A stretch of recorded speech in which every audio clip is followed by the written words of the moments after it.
680's Richard Southern joins us. Richard, here we go again. The price of gas is about to rise even higher. Yeah, hate to be the bearer of bad news again, Francis, but we're going up another penny at midnight tonight.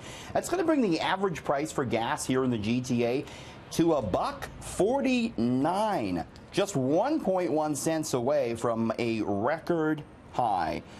Not looking so good there with the gas pumps, and it comes as the price of oil trades around a 3.5-year high and amid some weakness for the Canadian dollar. Boy, it's tough paying these prices. How exactly are Toronto drivers dealing with the high price, and has it changed their driving habits? We hit some gas stations to find out.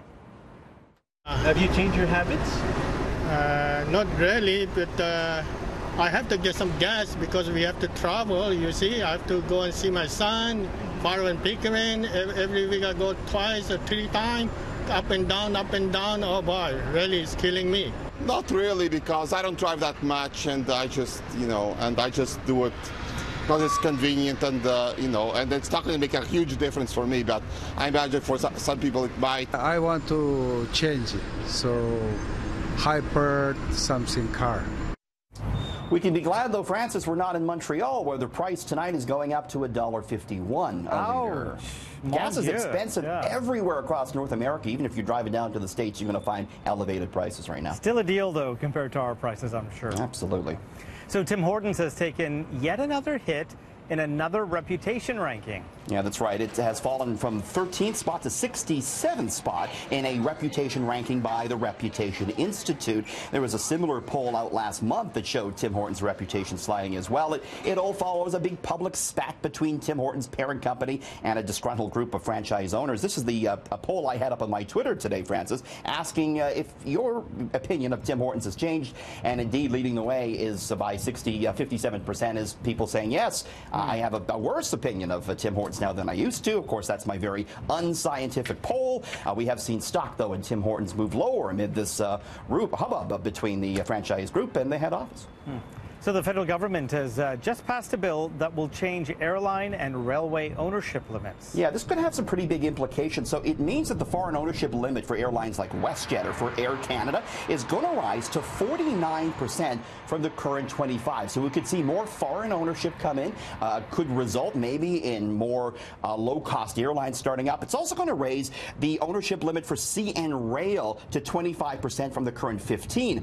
Now, interestingly enough, the only person near that limit is Bill Gates, who owns a near 15% stake in CN Rail. There's also some new rules going into place that govern rail shipments. So this is Bill C-49 being passed into law in Ottawa today, Francis. Bill Gates is an owner in CN. Who knew? Big owner in CN, as is Warren Buffett, his good friend, who sort of advised him to get into the railway business. Yeah. Very interesting. So tens of thousands of Las Vegas casino workers have voted yes on a strike that could cripple Sin City. You know, we spend a lot of our tourist dollars as Canadians down in Vegas, Francis, and if you got a trip planned starting next week, you're going to want to take note here. Vegas could literally shut down as of June 1st, a week on Friday. Tens of thousands of union members voting today, 99% in favor of a strike. These are bartenders, room attendants, cooks, servers. They basically run 36 of the biggest casino resorts down there, so it could cripple Sin City. What's the traveler to do? We talked to Jonathan Carroll from TravelNation.ca. I have a feeling they're going to find a way to find resolution on this one. Worst case scenario, though, they don't. What are my recourses as a traveler? Will I be able to get a trip refunded if I see there's a strike? Not quite sure, because that'll come down to the policies of the tour operators and the airlines.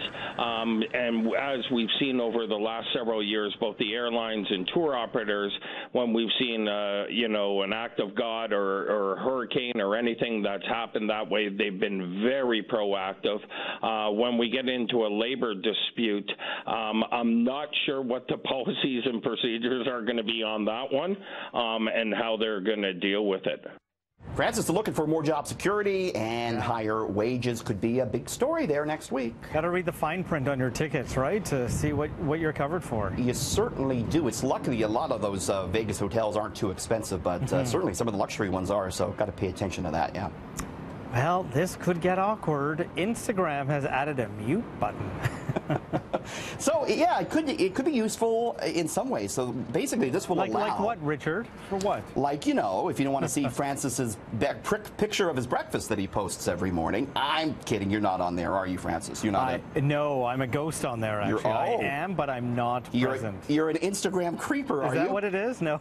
Anyways, they're going to put a mute button on, so this means you can not see someone's photo, but you can still follow them, right? So Twitter and Facebook have been doing this for a while. Shameless plug, by the way, Francis, 680 News, we've just started our own Instagram page. This is it here. You know, we're marking 25 years next month at 680. So this is going to give you a little bit of a look inside our newsroom. So please follow us. Our news director, Amber, says, Richard, try and get us to 1,000 follows. You know, or I might be out of a job, quite frankly, Francis. So really? So it's like a telethon. So please follow us. Save Richard. And I know City News also has a fantastic Instagram page. Shameless plug.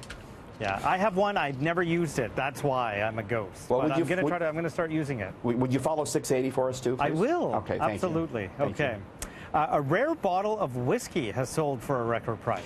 You're looking here at the most expensive bottle of whiskey ever. A 60-year-old Macallan sold for $1.3 million at a Hong Kong auction. If you're looking to do a shot, Francis, that'll set you back 65 grand a shot. Only 12 of these bottles were ever made. Prices for whiskey on a whole have soared amid big demand for Scotch whiskey. It's the in thing in the beverage business. But you got to have a nice chunk of change to be dropping $1.3 million on a single bottle. And don't you worry that if you open up that $1 million bottle, it's not going to taste good, and then what? I know, but you can't put any ice in that either, right? You got to take that straight up. Got to find the right moment for that. Yeah, no adding Coke to it either. No. Yeah. All right, thank you, Richard. See you tomorrow. Okay, here's Tammy Sutherland.